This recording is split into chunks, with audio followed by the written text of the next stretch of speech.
اب وہ ہمارے فیصل چودھری صاحب لگے ہوتے ملک ریاض صاحب یہ انویسٹمنٹ کلائمیٹ خراب کر دی ہے، انہوں نے سرمایہ کاری شروع کر دی ہے دبئی میں. ہاں جی اب یہ بھی تو دیکھیں نا، اب وہاں جناب ان کا بیریئر ٹاؤن قائم ہو رہا ہے.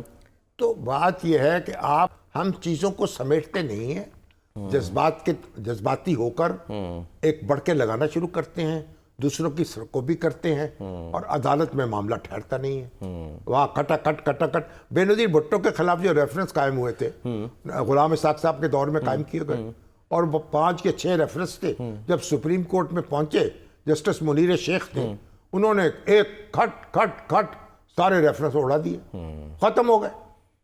تو یہ یعنی اس کا تعلق جو مقدمات قائم کرتے معروضی حالات سے یعنی کہ زیادہ ہوتا ہے، مقدمات قائم کرتے ہوئے 100 دفعہ سوچنا چاہیے. اچھا، ہر جو چیز عدالت میں ثابت نہ کی جا سکے اس پہ مقدمہ قائم کرنا اپنے آپ کو ایک دھوکہ دینے کے مترادف ہے. سر لیکن وقتی فائدہ بھی تو اٹھایا جاتا ہے نا.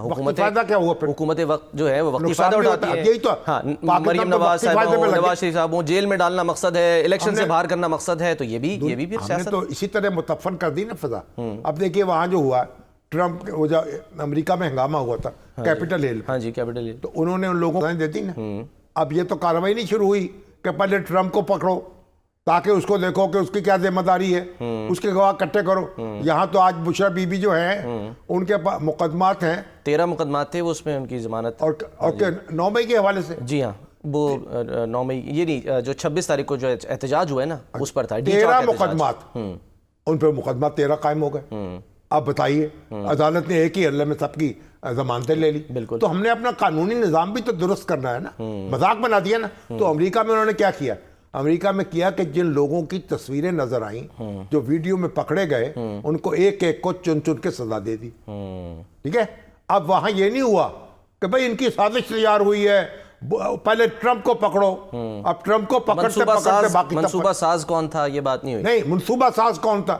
ہمیں تو یہ تو جس طرح سے ہمارے گاؤں میں ایک قتل ہو جاتا ہے تو وہ جو ایف آئی آر درج کرانے والا ہے وہ سارے جو رشتہ دار اس کے ہیں ملزم کے ان کے خلاف ایف آئی آر درج کراتا ہے. صحیح. جو مقدمے کی پیروی کر سکتا ہو اس کے خلاف بھی ایف آئی آر درج کراتا ہے، اور ایک لمبی فہرست ہے اپنے ملزمان کی تیار کر لیتا ہے. نتیجہ کیا نکلتا ہے؟ نتیجہ نکلتا ہے مقدمہ کمزور ہو جاتا ہے.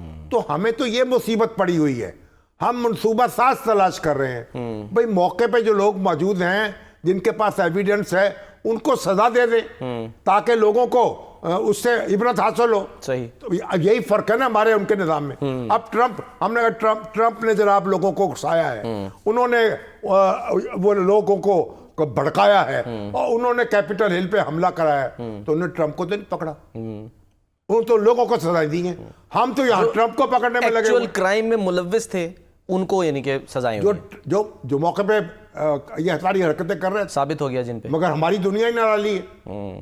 ہم نے تو ہماری گھٹی میں یہ پڑا ہوا ہے. ہم تو ٹرمپ کو پکڑنے میں رہتے ہیں، دوسرے چھوٹ جائیں چاہے. اور سارے لوگ اب اس میں شاہ محمود قریشی ہیں، اور جناب شاہ محمود رشید ہیں، اور یاسمین راشد ہیں، اور سارے ان کو پکڑو. اعجاز چودھری صاحب ہیں سر، وہ اعجاز چودھری صاحب تو بیچارے پروڈکشن آرڈر ان کا ٹیلی فون ہاں جی جاری ہوا کرتے ہوئے مارے گئے. اب ان کو سینیٹر ہیں وہ، ہاں جی، ان کے پروڈکشن آرڈر پہلے تو جاری نہیں ہوتا تھا، اب چیئرمین نے جاری کیا ہے، ابھی تک ان کو پیش نہیں کیا گیا. ہاں جی. اور پھر حکومت جو ہے اس کو بھی بڑا اپنا احسان سمجھ رہی. دیکھیے یہ تو اپنے یوسف رضا گیلانی نے شیخ رشید کا پروڈکشن آرڈر جاری کیا تھا جب وہ سپیکر تھے قومی اسمبلی کے. محترمہ بے نظیر بھٹو ناراض ہوئی لیکن انہوں نے پرواہ نہیں کی. اچھا. ہر ایم این اے کا، سینیٹر کا یہ استحقاق ہے کہ اگر اس کو گرفتار کیا جائے گا تو اس کو سینٹ میں اور قومی اسمبلی میں طلب کیا جائے گا اور وہاں وہ پیش ہوتا رہے گا، اجلاس اٹینڈ کرے گا.